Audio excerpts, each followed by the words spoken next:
थी दवाई चौ विहेण जानते वंदिता अर्हन्ते जीवस्य परुवणं वोच्छम्।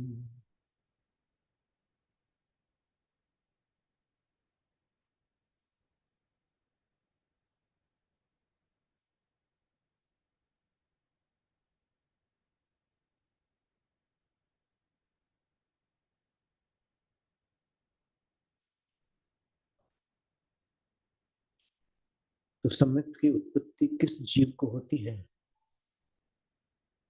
उस विषय पर गत सत्र में अपन ने कुछ समझा था कि वह जीव भव्य होना चाहिए, वो पांचों इंद्रियों से संपन्न होना चाहिए, वो सैनी होना चाहिए, अर्थात मन वाला जीव होना चाहिए,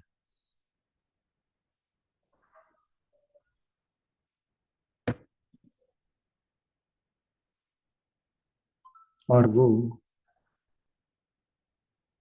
पर्याप्तक होना चाहिए, काला काल लब्धि आदि से संयुक्त होना चाहिए।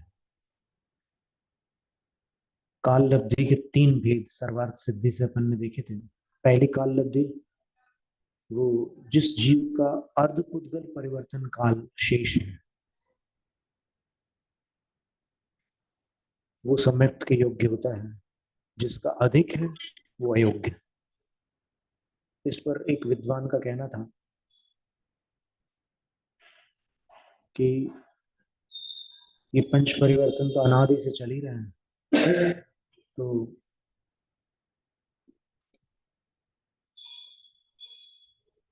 उद्गल परिवर्तन जो चल रहा है इस समय, उसका आधा हो जाए तब वो सम्यक्त के योग्य होता है। उनका अभिप्राय ये है कि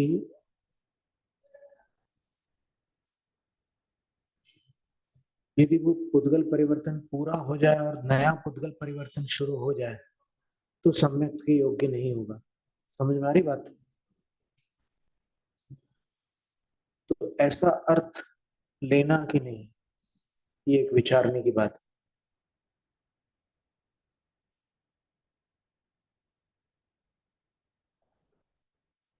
तो इसका उत्तर अपन वहीं सर्वार्थ सिद्धि में ही देखें।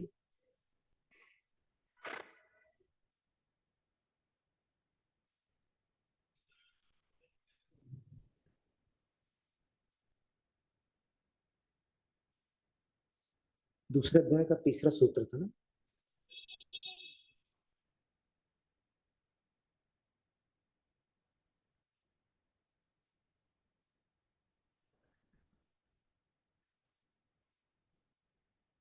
कर्माविष्ट आत्मा भव्य है। कर्मों से आविष्ट कोई भव्य आत्मा है,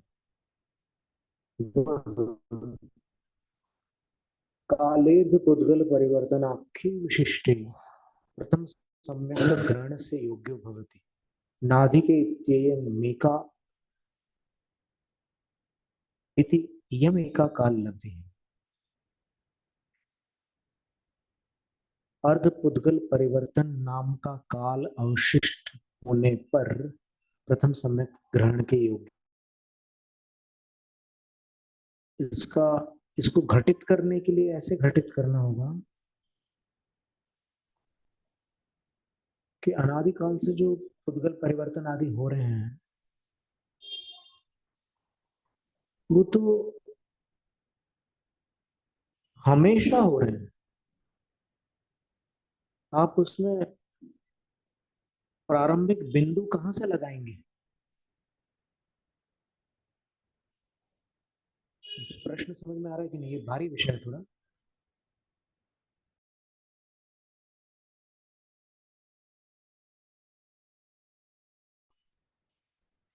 तो वैसा हिसाब नहीं लेना लेकर, अगर ये हिसाब ले लें कि भले ही यहां न लिखा हो कि संसार का काल इतना शेष है,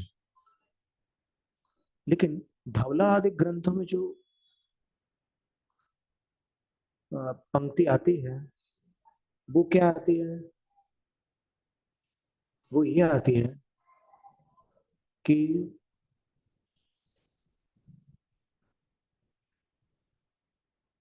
सम्यक दर्शन जिसको प्राप्त हुआ है वो अनंत संसार का छेदन करके उसको अर्ध पुद्गल परिवर्तन मात्र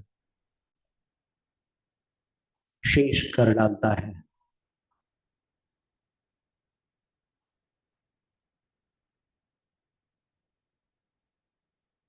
तो जब काल को प्रधान करके कथन करते हैं तो अर्ध पुद्गल शेष रहता है, तब सम्यक्त होता है।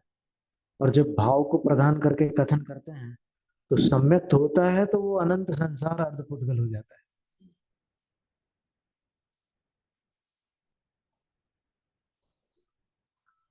दोनों परस्पर विरुद्ध कथन नहीं है, क्योंकि जिनवाणी जिनवाणी को नहीं काटती। वीरसेन आचार्य महाराज पूज्यपाद आचार्य महाराज के विपक्षी नहीं थे। तो क्या अर्थ निकला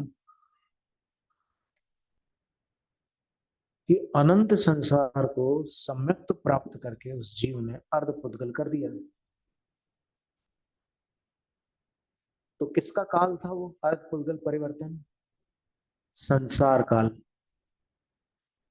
तो यदि धवला में उसको संसार का काल कह रहे हैं, तो फिर सर्वार्थ सिद्धि में अपन उसको बीच वाले किसी पुद्गल परिवर्तन में कैसे घटित कर सकते हैं? मतलब उन विद्वान का ये कहना है कि अगर ये पुद्गल परिवर्तन पूरा हो गया तो फिर सम्यक्त के योग्य नहीं रह जाओगे। नया पुद्गल परिवर्तन शुरू हो गया तो सम्यक्त ग्रहण के योग्य नहीं रहोगे। आधा होने के बाद ही योग्यता आती है। तो इसका अर्थ ये नहीं है कि इसके बाद फिर पुद्गल परिवर्तन नहीं होगा। कई पुद्गल परिवर्तन और हो सकते हैं, ऐसा उनका मत है। पर अपन ने जो विचार किया वो ये था कि अगर ऐसा उनका मत है और वो आगम सम्मत है, तो फिर वीरसेन आचार्य महाराज का कथन और पूज्यपाद आचार्य का कथन, इन दोनों में तालमेल कैसे बैठेगा? वो कह रहे हैं कि सम्यक्त से अर्धपुद्गल परिवर्तन किया, यहाँ कह रहे हैं कि अर्धपुद्गल परिवर्तन बचा तो सम्यक्त हुआ। तो इधर काल को प्रदान कर रहे हैं, उधर भाव को प्रदान कर रहे हैं। तो फिर दोनों में सामंजस्य बन रहा है ना। और अगर आप स्वतंत्र बनाओगे पुद्गल परिवर्तन को, तो फिर वो बिंदु, प्रारंभिक बिंदु कहां से लोगे?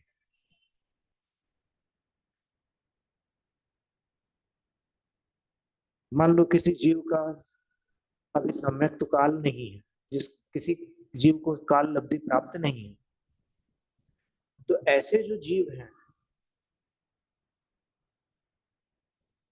उनका पुद्गल परिवर्तन कहां से गिना जाएगा? देखो अभी अपन गिनते हैं उनका पुद्गल परिवर्तन, तो उतने काल बाद वो पूर्ण हो जाता है। और अगर 10 मिनट बाद से गिनते हैं तो वो वहां 10 मिनट बाद पूरा होता है। 10 साल बाद से गिनते हैं तो 10 साल बाद पूरा होता है। तो कोई फिक्स टाइम तो हुआ नहीं। तो ये महत्व की बात है।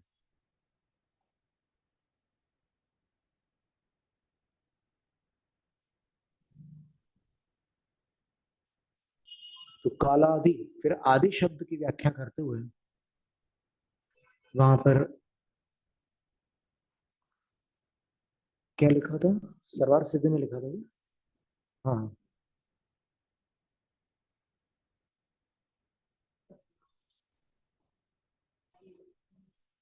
आदि शब्द में जाति स्मरण आदि परिगृह्यते। ये पंक्ति थी ना अंत अंत में, अंत की तीसरी पंक्ति देखिए, सर्वार्थ सिद्धि अध्याय 2 सूत्र 3, थर्ड लास्ट पंक्ति, आदि शब्द में जाति स्मरण आदि परिगृह्यते। आदि शब्द के द्वारा जाति स्मरण आदि परिगृहित होते हैं। जाति स्मरण आदि में क्या लेना? जाति स्मरण, जिन बिंब दर्शन, धर्म श्रवण, फिर देवर्धि दर्शन, जिन महिम दर्शन, और वेदना विभव। वेदना विभव का अभिभव शब्द इसमें आया था, तो उसका अर्थ ये था कि वेदना से जो अभिभूत हो जाता है, अर्थात वेदना ही वेदना भर जाती है जिसमें, ऐसी वेदना जो नरकों में ही हो सकती है, तब वो सम्यक उत्पत्ति में हेतु बनता है। वेदना विभव नाम का हेतु बन जाता है।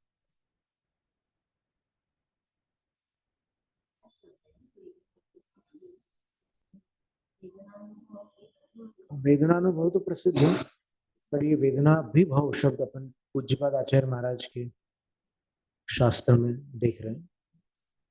इसके उपरांत सम्यक्त का स्वरूप, ये जो गाथा है ये अनेक ग्रंथों में आती है,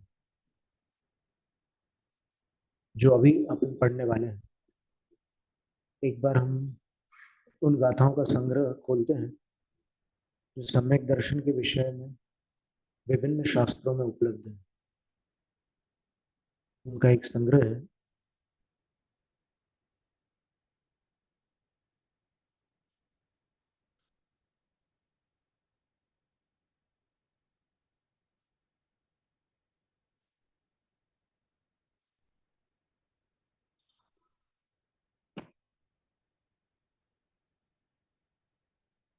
वो 70 ग्रंथों से सम्यक्त को लेकर के जो भी कथन था उसका संग्रह है।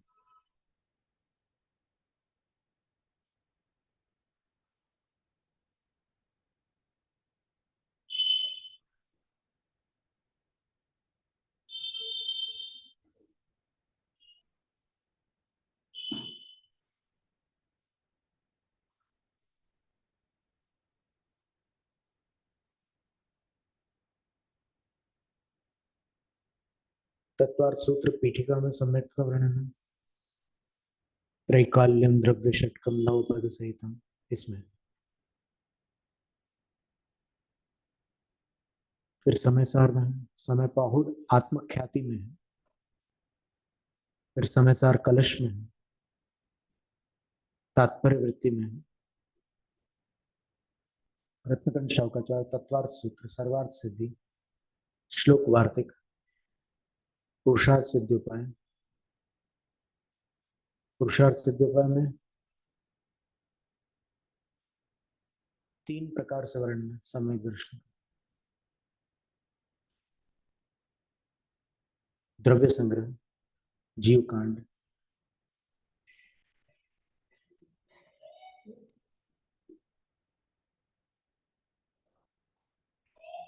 ये गाथा 561 नंबर की गाथा है जीव कांड की, जो अभी अपन पढ़ने वाले हैं पंच संग्रह में। वही हमने कहा था कि कहीं ना कहीं और भी आई हुई है ये गाथा। जीव कांड की 561वीं गाथा है। अब इसमें पूर्वार्ध और उत्तरार्ध में कुछ देख लेते हैं, अंतर है कि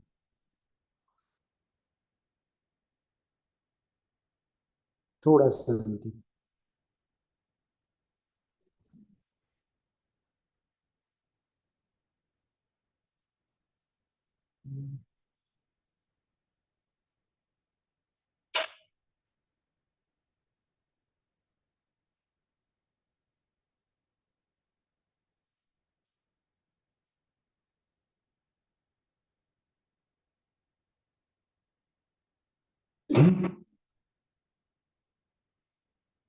नहीं है अंतर,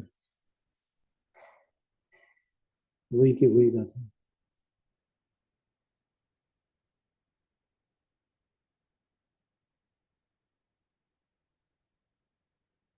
प्राकृत पंच संग्रह में भी वही गाथा है जो अभी अपन पढ़ रहे हैं। फिर कसर पावल, जय धवला धवला, भगवती आराधना। भगवती आराधना में एक टीकागत गाथा और भी है, उद्धृत गाथा। फिर मूल आराधना, नय चक्र, रेण सार, आराधना सार, प्रवचन सार, आत्मख्याति, प्रवचन सार, प्रवचन सार तात्पर्य वृत्ति, नियम सार, पंचास्तिकाय, तात्पर्य वृत्ति, कम्म पयड़ी, दंसण पाहुड़, टीका, सुप्त पाहुड़, चारित्र पाहुड़, बोध पाहुड़, भाव पाहुड़, मोक्ष पाहुड़, सील पाहुड़, कार्तिकेय अपेक्षा, चारित्र सार, महापुराण, पद्म पुराण, हरिवंश पुराण, मूलाचार, आचार सार, उपासक, युक्तानुशासन, आत्मानुशासन, भाव संग्रह, वसुनंदी श्रावकाचार, परमात्म प्रकाश, प्रश्नोत्तर श्रावकाचार, अमित गति श्रावकाचार, पूज्यपाद श्रावकाचार, सम्यक्त कौमुदी, द्रव्य संग्रह मूल, द्रव्य संग्रह टीका, तत्वानुशासन, योगसार प्रावृत, तत्वसार टीका, एक ही भाव स्तोत्र, तत्वार्थ वार्तिक, तत्वार्थ वृत्ति,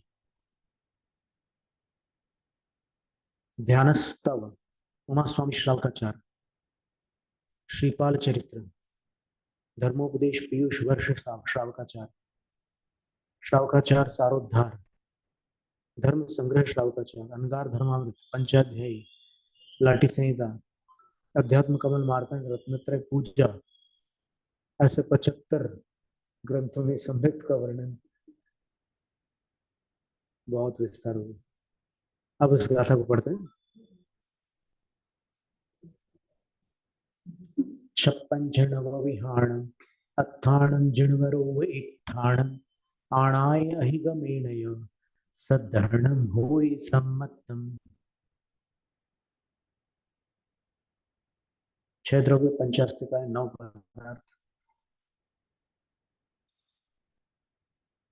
इन अर्थों का जो कि जिनेन्द्र द्वारा, जिनवरों के द्वारा उपदिष्ट है, इनका आणाय अहिगमेन या सद्धरण, जिनाज्ञा से और अधिगम अर्थात उपदेश से, जो श्रद्धा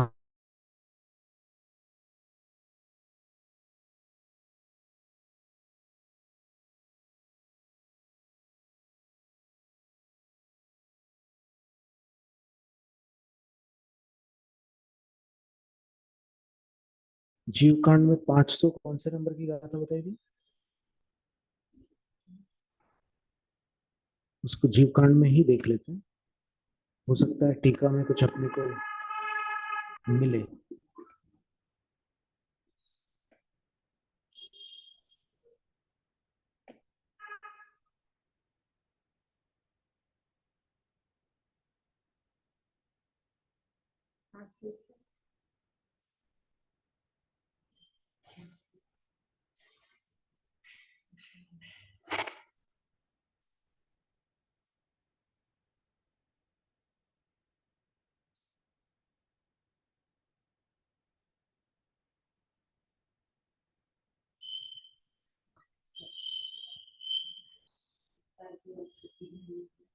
गाथा 500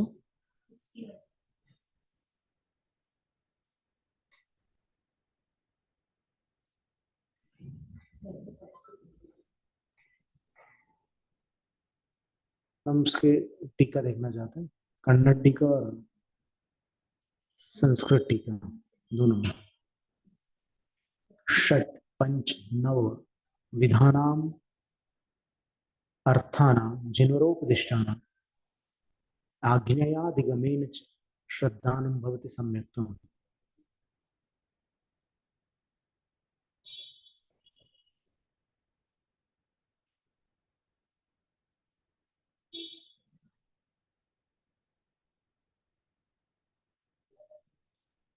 अथ सम्यक् मार्गणम् आह द्रव्य भेदेन षड् विधानाम्, अस्तिकाय भेदेन पंच विधानाम्, पदार्थ भेदेन 9 विधानाम् च सर्वज्ञोक्त जीवादि वस्तूनां श्रद्धानं रुचि सम्यक्त्वम्।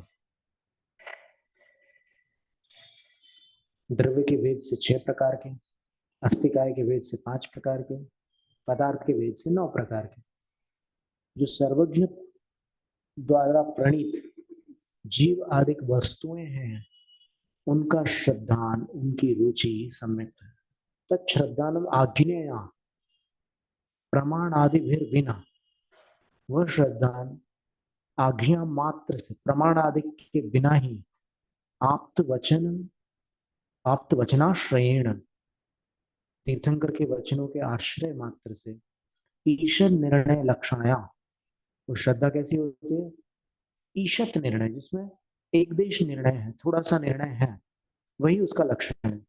अथवा अधिगमेन, दूसरा उपाय क्या है श्रद्धान का? अधिगम से। अधिगम क्या है? प्रमाण, नय, निक्षेप, निरुक्त यानी योगत द्वारे ही, प्रमाण से, नय से, निक्षेप से, निरुक्ति से और अनुयोग द्वारों से विशेष निर्णय लक्षण ही न भवति, विशेष निर्णय है लक्षण जिसका, उस लक्षण पूर्वक वह श्रद्धान होता है। यानी जो आज्ञा सम्यक्त्व है उसमें ईशत निर्णय है, और जो अधिगम सम्यक्त्व है उसमें विशेष निर्णय है। इसमें सामान्य निर्णय, उसमें विशेष निर्णय है। ईशत निर्णय को अपन सामान्य निर्णय भी कह सकते हैं, क्योंकि जीवादिक का सामान्य निर्णय भी अगर ना होगा तो फिर श्रद्धान कैसे बनेगा? श्रद्धान निर्णीत पदार्थ पर होता है, जिस वस्तु का निर्णय हुआ है उसी पर अपन विश्वास करते हैं, हर किसी पर थोड़ी विश्वास करते हैं। कोई नया डॉक्टर है, उस पर विश्वास कौन करता है? वो करता है जिसको उसके कुछ मरीजों से बातचीत करने का मौका मिलता है कि बहुत अच्छे हैं, तो विश्वास होता है। तो वो आई ना बात वहां वहां तक, फिर जब वो अनुभव करेगा तो उसका श्रद्धान और दृढ़ हो जाता है। ये तीनों चीजें जरूरी है। श्रद्धान, श्रद्धान होगा तो आप उसके पास जाएंगे। सबके पास क्यों नहीं जाते हैं? भले ही उससे बड़े डॉक्टर क्यों ना हो, व्यक्ति छोटे के पास क्यों जाता है? क्योंकि अच्छे अनुभव हुए हैं उसके पास, उससे फायदा हुआ है इसलिए।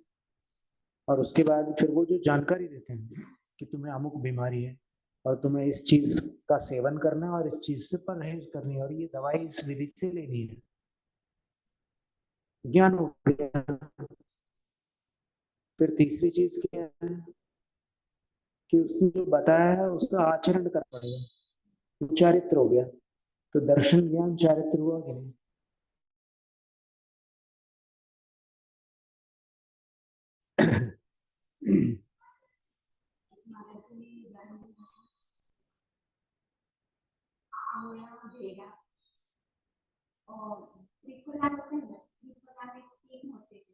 हाँ, हर बड़े भेड़ा आंवला।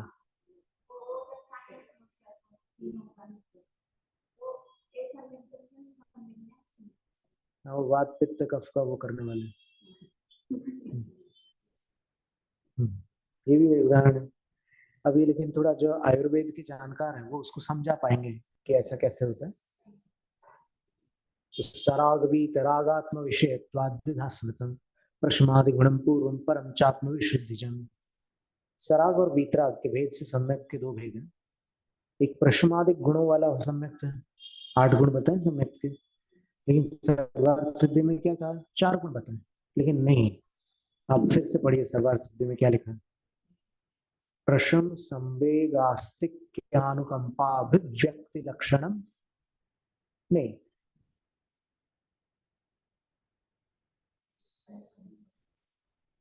सर्वार्थ सिद्धि में तत्वार्थ श्रद्धानम सम्यक दर्शनम, इस सूत्र की टीका देखिए।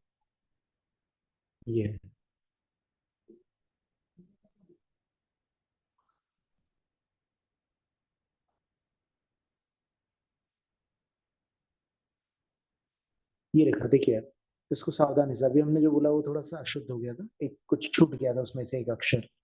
अब आगे देखिए, जो सर्वार्थ सिद्धि में आचार्य महाराज लिख रहे हैं वो पंक्ति ऐसी, प्रशम संवेगानुकंपास्तिक्याद्य अभिव्यक्ति लक्षणम। प्रशम संवेगानुकंपास्तिक्याद्य अभिव्यक्ति लक्षणम प्रथम आदि।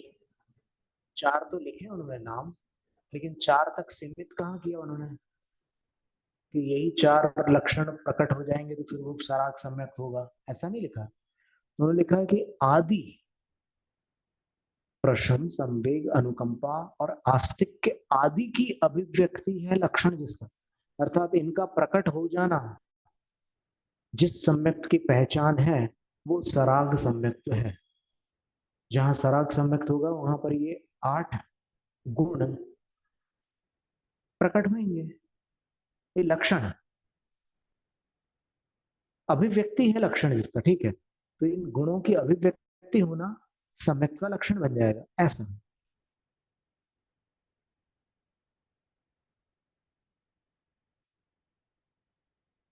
तो अब देखिए क्या कह रहे हैं आचार्य, यहाँ पर तत्व शब्द को नहीं रखा है, ध्यान दिया आपने?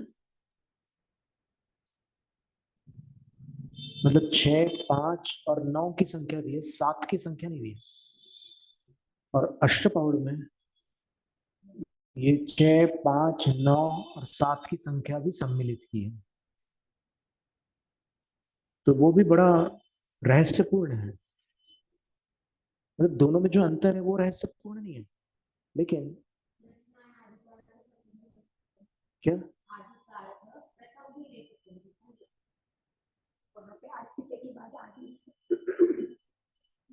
अभिव्यक्ति में आस्तिक आदिक की अभिव्यक्ति, प्रशम, संवेग, अनुकंपास्तिक क्या अभिव्यक्ति लक्षणम प्रथमम, ये पंक्ति थी अभी पढ़ी थी अपन ने।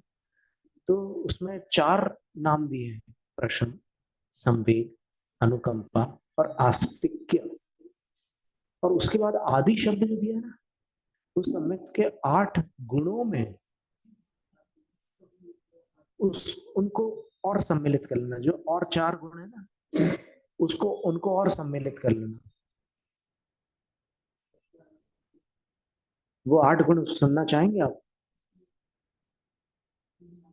क्योंकि अब चर्चा निकलती है ना तो फिर न बताने पर वेदना उत्पन्न होती है।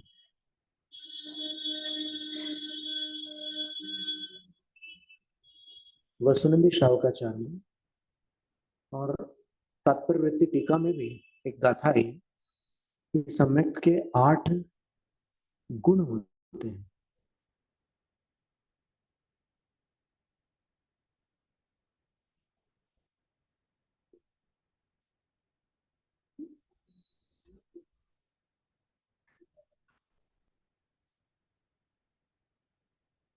सर्च होता है कि बाजू से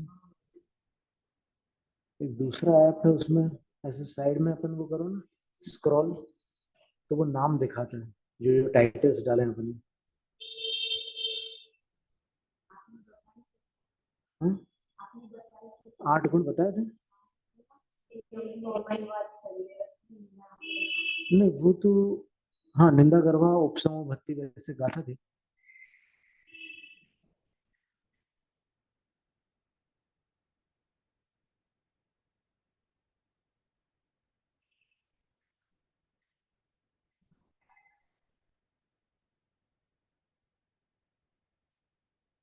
अगर वो इससे भिन्न हुए तो फिर अपने को कुछ और इसमें से खोज करनी होगी।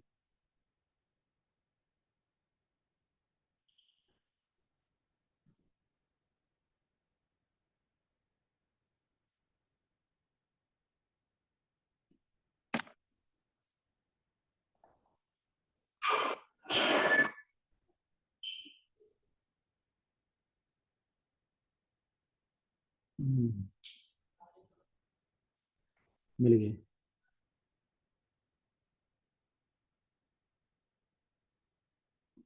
संवेओ निवेओ निंदा गरुहा य उपसमो भक्ति वच्छलम अनुकंपा अठ गुणा हुंति सम्मते। इसमें आस्तिक के नहीं दिख रहे हैं। संवेग, निर्वेद, निंदा गर्ह, उपशम यानी प्रशम, फिर भक्ति, वात्सल्य और अनुकंपा। तो फिर वो सराग सम्यक के लक्षणभूत जो गुण हैं वो भिन्न है इससे।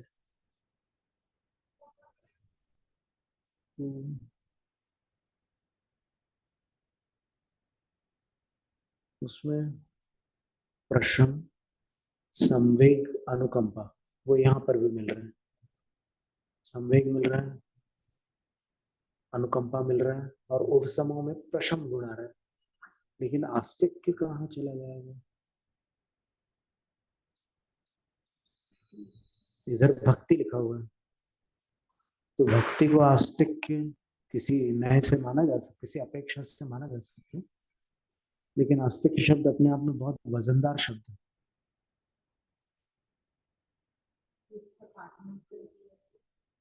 किसका?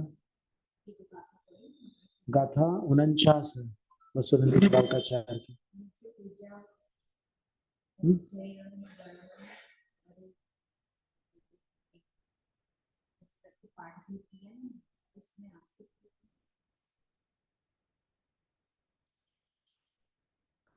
उसका पाठ भेद अपने को यहाँ संग्रहित करना होगा, देखना होगा। अभी हमारे ध्यान में नहीं आ रहा। अच्छा, ऐसा थोड़ा सा हम अवकाश लेते हैं, वो पाठ भेद अभी लिख लेंगे।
कोई गाथा नहीं। हम्म।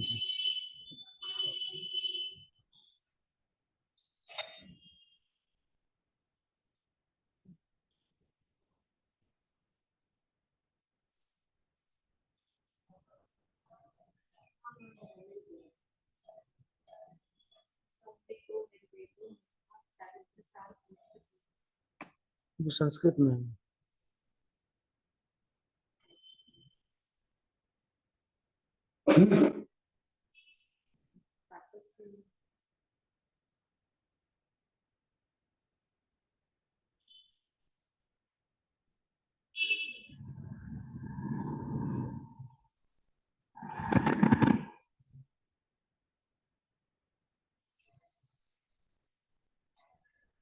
इसका आधार क्या है?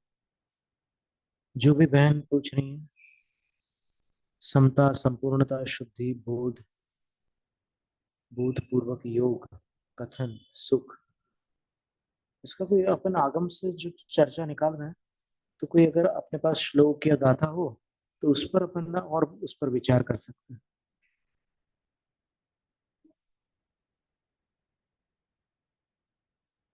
या अवर्ण जननम,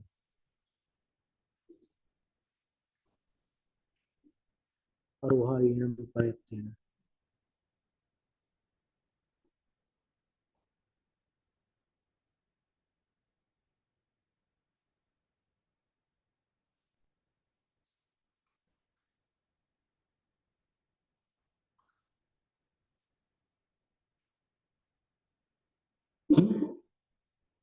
और वह ईणम प्रयत्न।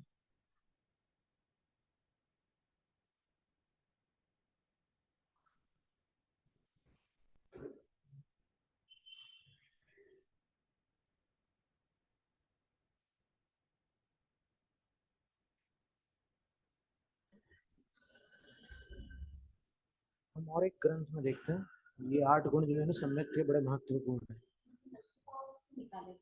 नहीं, अष्टपौड़ में तो 8 लक्षण थे।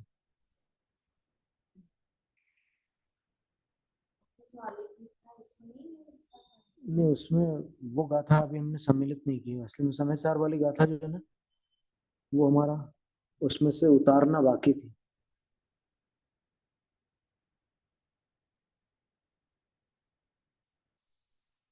अब समय सार में कौन से वाले कहाँ ढूंढेंगे?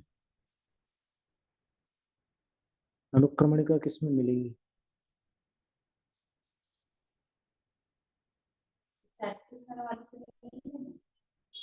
ये चरित्र सार वाली तो संस्कृत में है। ये जो अपन ढूंढ रहे हैं वो प्राकृत में है।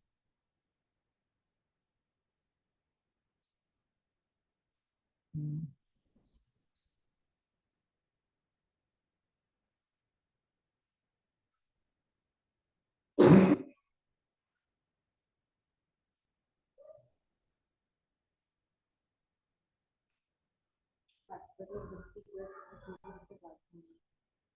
नहीं, अतिरिक्त गाथाओं में नहीं, उद्धृत गाथाओं में।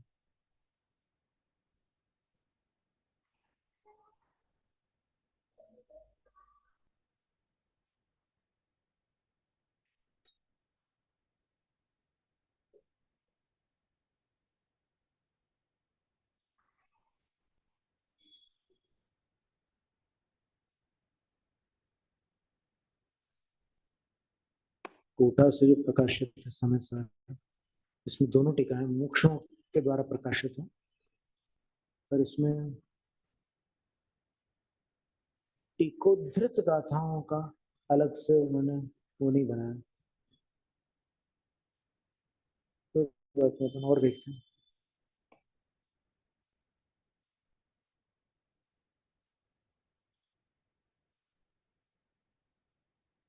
ज्ञानवती माता जी वाले समय सार में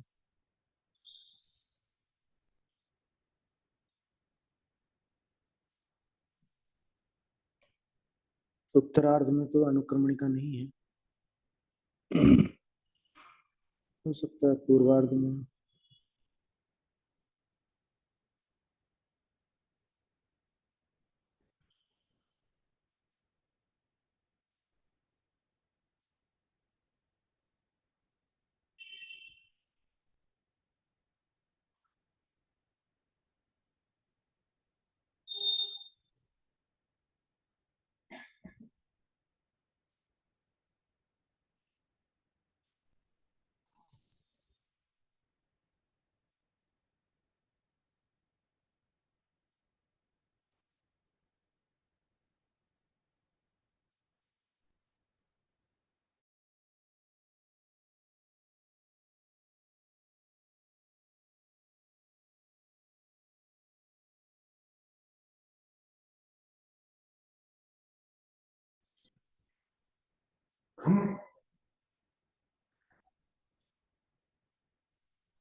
बैठ कर फिर समय सार ग्रंथ को देखना होगा एक बार। अभी तो खैर ऐसे ही देख लेते हैं, अगर मिल जाए तो बड़ी अच्छी बात है।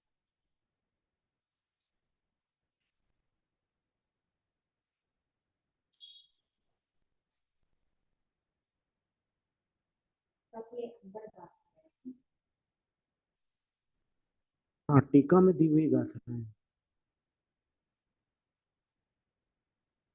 हाँ, ये आ गई। नहीं, लेकिन उसमें वो वाली गाथा नहीं दिख रही। तात्पर्य व्यक्तिगत अतिरिक्त गाथाएं, अच्छा नहीं, अतिरिक्त गाथाओं में से नहीं मिलेगी। ये तो फिर जो कि तो यही वाली सूची उन्होंने उसमें रख ली अपने दूसरी जगह।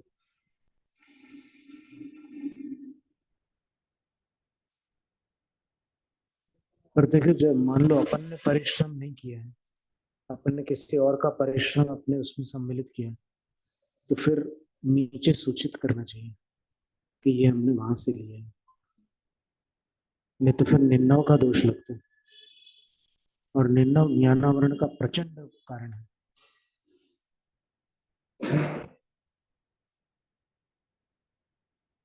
तो फिर हमें फिर समय सार की टीका ही देखनी होगी, फिर से पूरी खोज करने के बाद वापस वो गाथा मिल जाएगी। तो अभी ये प्राकृत गाथा है। हम जो ढूंढ रहे हैं वो प्राकृत है, प्राकृत है।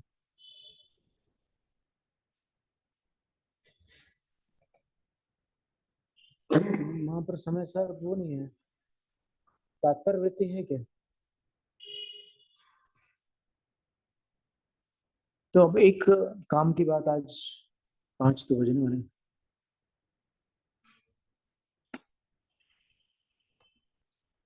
मैं आगे की गाथा पढ़ लेते फिर अपन आगामी सत्र में और कर लेते। हाँ बोलो क्या। हाँ हाँ, क्या आधार क्या?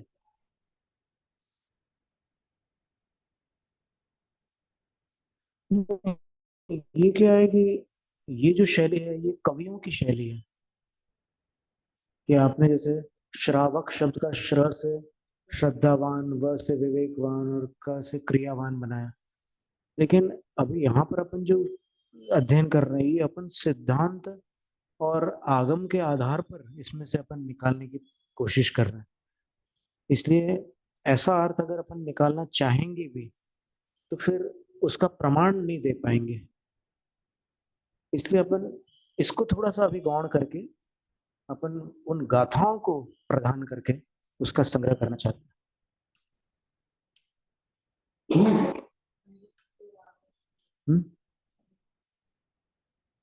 शायद मुश्किल है, गाथा याद है। टीका तो दो है ना, समय सर की, आत्मख्याति है और दूसरी तात्पर्य वृत्ति। नहीं वो कोई काम नहीं, वो अलग चीज। अच्छा हाँ, है क्या? अगर शीतल प्रसाद जी ने तात्पर्य वृत्ति टीका की हो हिंदी तो मिल सकती है, पर उसमें अनुक्रमणिका दी हो तब तो मिलेगी। चलो अपन मूल से देख लेंगे संस्कृत से। क्षीणे दंसनम मुहि जम सद्दनम सुनिमलम हुई तम खाय सन्मत्तम निच्चम कम खवण ही। सुंदर गाथा। अलग अलग सम्यक के क्या स्वरूप है, शायिक सम्यक होने पर क्या परिणति होती है अपनी श्रद्धा की। तो बोलते हैं दर्शन मुंह के क्षीण हो जाने पर, अर्थात मिथ्यात्वादि 7 प्रकृतियों का क्षय होने पर, जो सुम निम्मलम सद्धारण हुई, अति निर्मल श्रद्धान होता है।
अच्छी टीका है, लेकिन इसमें वो वाले जैसे आचार्य महाराज जी की वो नहीं है, पर व्याख्या समझ लीजिए आप, समय सार की गाथाओं पर एक सुंदर व्याख्या।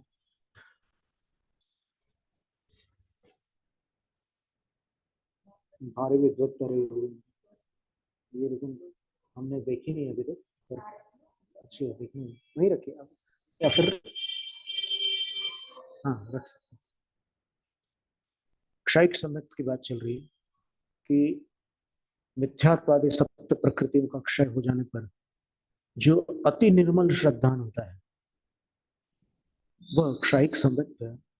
और नित्यम कम्मक खवण ही, और नित्य ही उसके माध्यम से कर्मों का क्षय होता है। नित्य ही कर्मों के क्षय का वो कारण होता है क्षयिक सम्यक दृष्टि। अब देखिए और क्या विशेषता है क्षयिक सम्यक में, तो बोले वैणे ही, वैणे ही विहे हुई, वैणे ही विहे उ ही, इंद्रिय भय जणन गेहि रूवेहि बीभत्स दुगुन छेहि नु ते लोकेण चाल जा। वचनों के द्वारा, हेतुओं के द्वारा, इंद्रियों के द्वारा और भय उत्पन्न करने वाले रूपों के द्वारा। कैसे रूप हैं? बीभत्स और दुगुंछी, ग्लानि उत्पन्न करने वाले रूप हैं। तीन लोक में जिसके पास क्षयिक सम्यक दर्शन है, इन सब कारणों से वह विचलित नहीं होता। एवं विबुला बुद्धि नय बिंभय मेद किंचिदठून पठविये सम्मते खइये जीवसल दिए।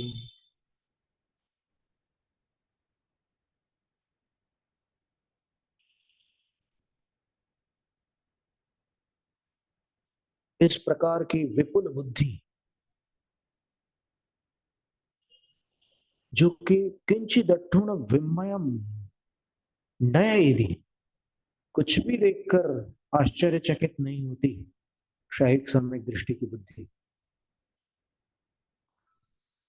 पठवीय सम्मत्ते खइये जीव सलधि। तो जैसे इस क्षय जीव की क्षयिक सम्यक तो लब्धि पठवीय प्रस्थापित होती है, यानी क्षयिक सम्यक दर्शन की प्रक्रिया प्रारंभ होती है,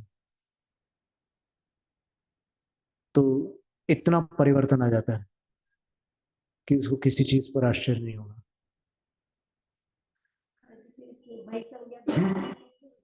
अरे यहाँ पर जिस भय से सम्यक से विचलित होते हैं उस भय की बात चल रही है। वो किसी भी भय से सम्यक से विचलित नहीं होता, ये है। भय नहीं होता ये थोड़ी कह रहे हैं।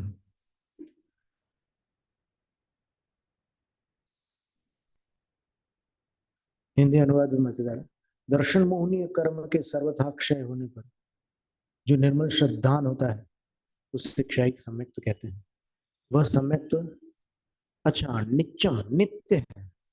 नित्य का संबंध हमने क्रिया विशेषण के रूप में कम्मक खमण हेऊ के साथ लगाया था, पर वैसा न लगा करके, क्योंकि अगर वैसा लगाते हैं तो फिर वो स्थायी निर्जरा का कारण मानना पड़ेगा उसको, लेकिन ऐसा नहीं है।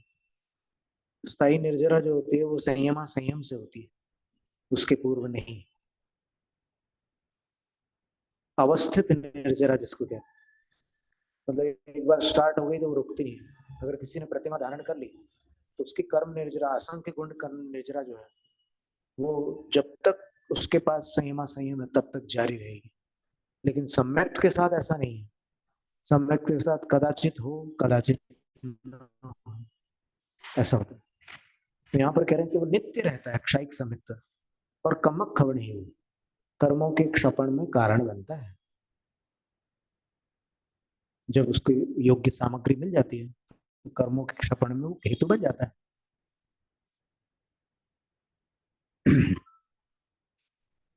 अर्थात होकर के फिर कभी छूटता नहीं है और सिद्ध पद प्राप्त करने तक शेष कर्मों के क्षपण का कारण है। यह क्षयिक सम्यक्त श्रद्धान को भ्रष्ट करने वाले वचनों से, तर्कों से, इंद्रियों को भय उत्पन्न करने वाले रूपों से, आकारों से तथा बीभत्स और जुगुप्सित पदार्थों से भी चलायमान नहीं होता।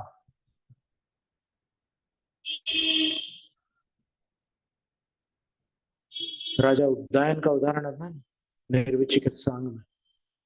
उस देव ने मुनि का रूप धारण करके इतनी घृणित परीक्षा ली उनकी, दुर्गंधित वमन करके, कि जिसमें वहां जो बाहर खड़े हुए लोग थे वो भी वहां से दूर चले गए। लेकिन राजा ने अपने दुपट्टे से उसको साफ किया और उस वमन को अपनी हथेलियों से उठाकर उस पात्र में डाला। और उसका जो वर्णन है यशस्थित चंपू में, उस कथा का इतना भयानक वर्णन है कि अपने आंसू निकल आएंगे।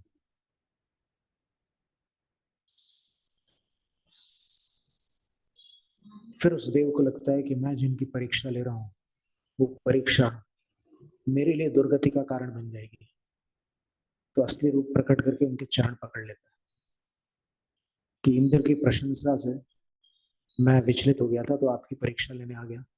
लेकिन जितनी प्रशंसा इंद्र ने की थी, आपको देखने के बाद लगता है कि उसने कुछ प्रशंसा ही नहीं की थी, वो नगण्य थी। जब ऐसी परीक्षा करने आते जैसे लक्ष्मण और राम की भी बहुत परीक्षा करने आए थे तो उनको हार्ट अटैक हो गया, वो देश में किसी को मौत के घाट उतारने का जैसा पाप लगना चाहिए। वो अभिप्राय पर निर्भर करता है। उनने उस उद्देश्य से तो नहीं किया था वैसे, पर घटना हो गई वैसी तो पाप तो लगेगा ही लगेगा। वो जीवन भर पछता रहे ना, अभी भी उस देव गति में वो दुखी है उस बात को लेकर कि हमने क्या कर डाला। और राम तो मोक्ष भी चले गए।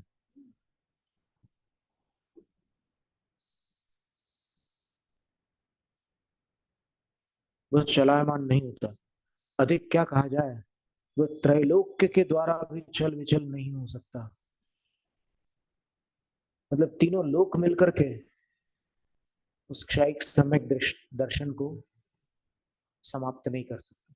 अगर एक बार क्षयिक सम्यक हो गया तो वो अनंत काल तक रहता है, वो कभी समाप्त नहीं होता। क्षयिक सम्यक के प्रस्थापन अर्थात प्रारंभ होने पर अथवा लब्धि अर्थात प्राप्ति या निष्ठापन होने पर क्षयिक सम्यक दृष्टि जीव के ऐसी विशाल गंभीर एवं दृढ़ बुद्धि उत्पन्न हो जाती है कि वह कुछ असंभव या अनहोनी घटनाएं देखकर भी विस्मय या क्षोभ को प्राप्त नहीं होता। रेवती रानी जैसे क्या बोला आपने? जैसे रेवती रानी को सब देखकर भी आश्चर्य नहीं होता। पर रेवती रानी ये क्षयिक समय दर्शन जो होता है वो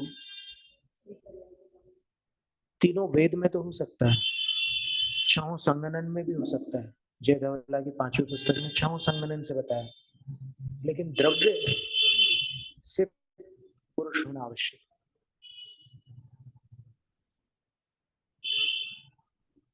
वेदक सम्यक्त्व का स्वरूप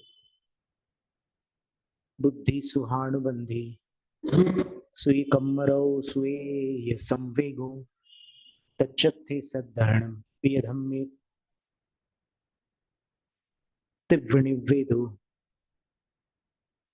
इच्छेवायाजी वेदय मानस होन्ति ते यगुणा वेदय सम्मतमिदं सम्मत्तुरेण जीवस। वेदक सम्यक के उत्पन्न होने पर जीव की बुद्धि शुभानुबंधी या सुखानुबंधी हो जाती है।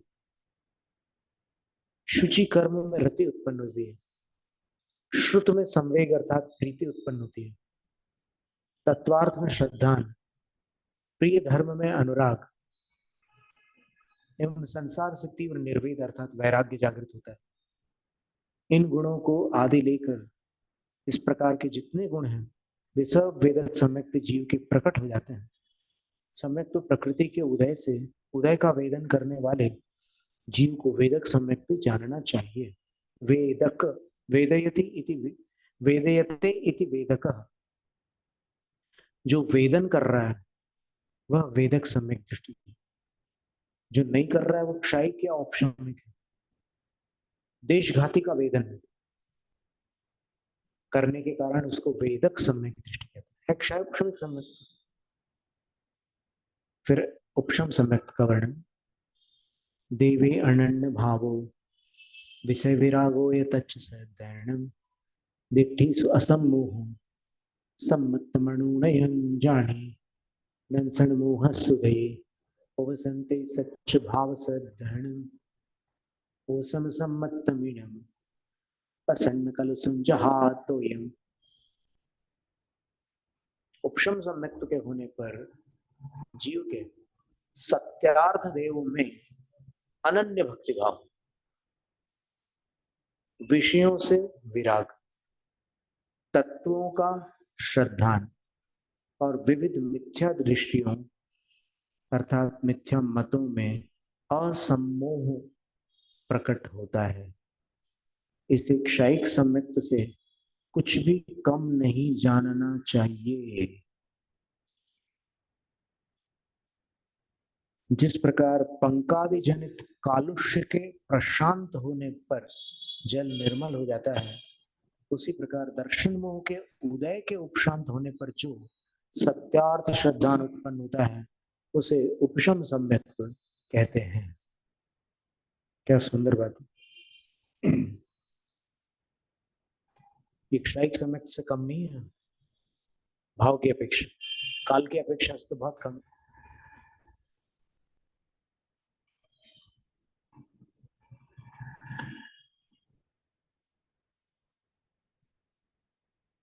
इतना पर्याप्त है।